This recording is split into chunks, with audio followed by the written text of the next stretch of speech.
ನನ್ನ ಹೆಸರು Lungar Singh soda. Oh please check ಮಾಡಿ. ಚೆಕ್. ಇದೇನ್ ಟೆಕ್ನಿಕಲ್ ಫೇಲ್ಯೂರಾ? ಬಂತಲ್ಲ. ವಾವ್. ಬಂತು ಸದ್ಯ. ನೋಡಿದ್ರ ನೀವು, ಬರೀ 5 ಸೆಕೆಂಡ್ ಕತ್ಲಾಯ್ತು ಮತ್ತೆ ನಿಮ್ಮೆಲ್ಲರಿಗೂ ವಿಚಿತ್ರ ಅನ್ಸಕ್ ಶುರು ಆಯ್ತಲ್ವಾ? ನಾನು ರಾಜಸ್ಥಾನದ ಬಾಡ್ಮೇರಿಂದ ಬಂದಿದ್ದೀನಿ. ನನ್ನೂರಲ್ಲಿ ವಾರಗಟ್ಲೆ ಕರೆಂಟ್ ಬರ್ತಾನೆ ಇರಲಿಲ್ಲ.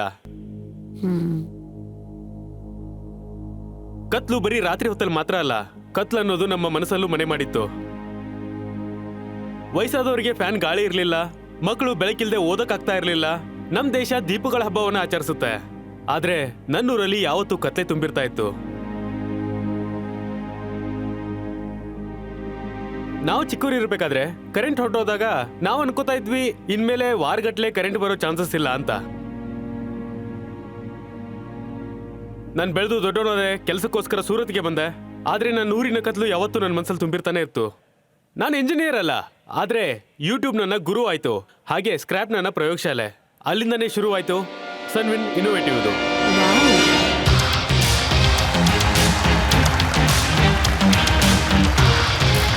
ನಾನು ನಿಮ್ಮ ಮುಂದೆ ತಂದಿದ್ದೀನಿ ಭಾರತದ ಚಿಕ್ಕದಾದ ಮತ್ತು ಕಡಿಮೆ ಬೆಲೆಯುಳ್ಳ ವಿಂಡ್ ಟರ್ಬೈನ್.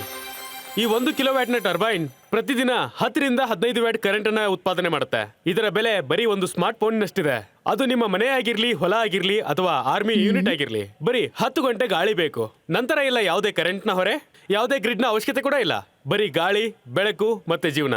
ಇವತ್ತು ಈ ವಿಂಡ್ ಮಿಲ್ 20ಕ್ಕೂ ಹೆಚ್ಚು ದೇಶಗಳಲ್ಲಿ ಕಾರ್ಯನಿರತವಾಗಿದೆ. ನಾವು ಮುಂದಿನ ಕ್ರಾಂತಿ ಬಗ್ಗೆ ಕೆಲಸ ಮಾಡ್ತಾ ಇದ್ದೀವಿ. ಅದರಲ್ಲಿ ಹೈವೇಯಲ್ಲಿ ಓಡಾಡುವಂತಹ ಗಾಡಿಗಳ ಗಾಳಿಯಿಂದ ನಾವು ಕರೆಂಟ್ ರೆಡಿ ಮಾಡ್ತೀವಿ, ಜೊತೆಗೆ ನೀರನ್ನು ಕೂಡ ಉತ್ಪಾದನೆ ಮಾಡ್ತೀವಿ. ಅದು ಯಾವುದೇ ಮೋಟಾರ್ ಇಲ್ದೆ, ಯಾವುದೇ ಕರೆಂಟ್ ಇಲ್ದೆ.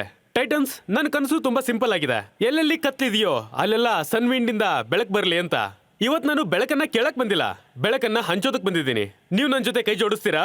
ನೀವು ಗಾಳಿಯಿಂದ ತೋರಿಸಬಹುದಂತ ಬೆಳಕನ್ನ ತೋರಿಸ್ತೀರಾ? ಅದಕ್ಕಾಗಿ ನನ್ನ ಆಸ್ಕ್ ಇದೆ 6 crore ಫಾರ್ 5%.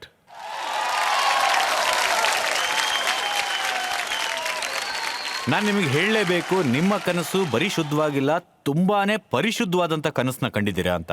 ನಿಮ್ ಪ್ರಕಾರ ಈ ವಿಂಡ್ ಮಿಲ್ ನ ನಮ್ಮ ಮನೇಲೂ ಹಾಕೋಬಹುದು? ಹಾ ಸರ್, ನೀವು ಇದನ್ನ ನಿಮ್ಮ ಮನೇಲೂ ಫಿಕ್ಸ್ ಮಾಡಬಹುದು, ಇಲ್ಲ ಟೆರೆಸ್ ಮೇಲೆ, ಇಲ್ಲ ನೀವು ಎಲ್ಲಾದ್ರೂ ಟ್ರಾವೆಲ್ ಮಾಡ್ತಾ ಇದ್ರೆ ನೀವು ಇದನ್ನ ಜೊತೆ ಕೂಡ ಎತ್ಕೊಂಡು ಹೋಗ್ಬೋದು. ಅಂತಹ ಚಿಕ್ಕದಾದ ವಿಂಡ್ ಮಿಲ್ ಕೂಡ ನಮ್ಮ ಹತ್ರ ಇದೆ. ಮತ್ತು ಈ ಐಡಿಯಾ ಶುರುವಾಗಿದ್ದು ಹೇಗೆ?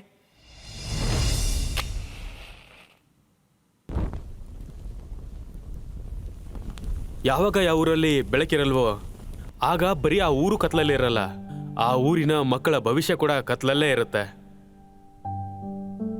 2006ನೇ ಇಸ್ವಿಯಲ್ಲಿ ಯಾವಾಗ ಇಲ್ಲಿ ಪ್ರವಾಹ ಬಂದಿತ್ತೋ ಆಗ 3-4 ತಿಂಗಳವರೆಗೂ ಈ ಊರಲ್ಲಿ ಕರೆಂಟೇ ಇರಲಿಲ್ಲ.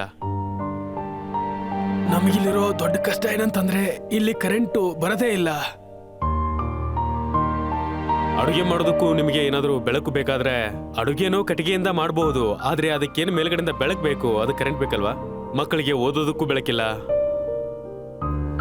ಶೆಕೆ ಜಾಸ್ತಿ ಆದಾಗ ಫ್ಯಾನೇ ನಡೆಯೋದಿಲ್ಲ, ಕೂಲರ್ ಕೆಲಸ ಮಾಡೋದಿಲ್ಲ, ಫ್ರಿಡ್ಜ್ ಕೆಲಸ ಮಾಡೋದಿಲ್ಲ, ಬೇಜಾರಾಗ್ಬಿಡುತ್ತೆ. ಮತ್ತೆ ಯಾವ ಕೆಲಸನೂ ಆಗೋದಿಲ್ಲ.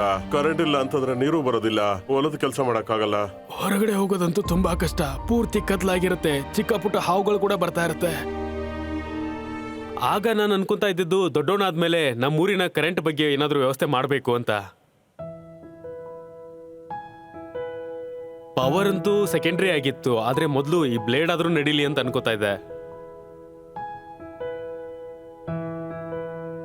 ಜನ ನನ್ನ ನೋಡಿ ನಗ್ತಾ ಇದ್ರು, ಇವ್ನು ಸುಮ್ಮನೆ ಟೈಮ್ನ ವೇಸ್ಟ್ ಮಾಡ್ತಾ ಇದ್ದಾನಂತ.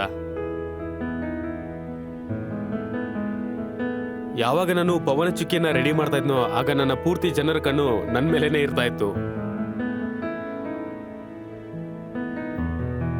ಯಾವಾಗ ಮೊದಲನೇ ಬಾರಿ ನನ್ನ ಪವನ ಚುಕ್ಕಿಯಿಂದ ಕರೆಂಟ್ ರೆಡಿ ಆಯ್ತೋ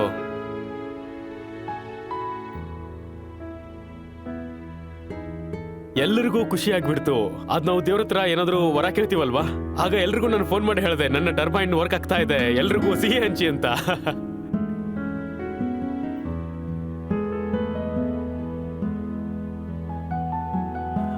ಅವನೇನು ಪವನ ಚುಕ್ಕಿನ ರೆಡಿ ಮಾಡಿದ್ನೋ ಅದನ್ನ ಸ್ವಂತ ಬುದ್ಧಿಯಿಂದ ರೆಡಿ ಮಾಡ್ದ.